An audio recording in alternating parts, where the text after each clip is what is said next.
I recently received a request for a video on hypothyroidism versus hyperthyroidism.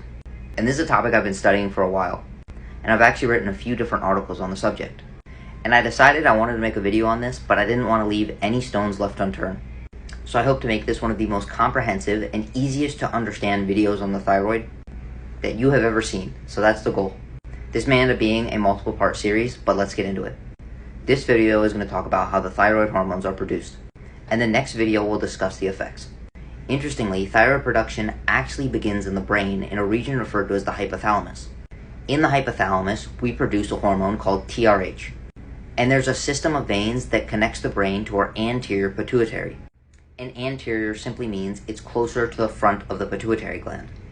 And in the pituitary gland, we'll produce another hormone called TSH, standing for thyroid stimulating hormone, which finally binds to our thyroid gland, which is located right below the throat, and hypertrophy or increase in size of the thyroid gland is referred to as goiter.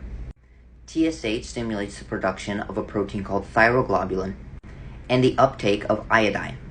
Thyroglobulin contains an amino acid called tyrosine, and the active thyroid hormones, referred to as T4 and T3, are made out of tyrosine and iodine.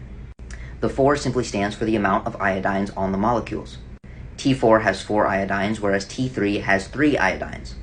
And T3 is considered the active form of the hormone.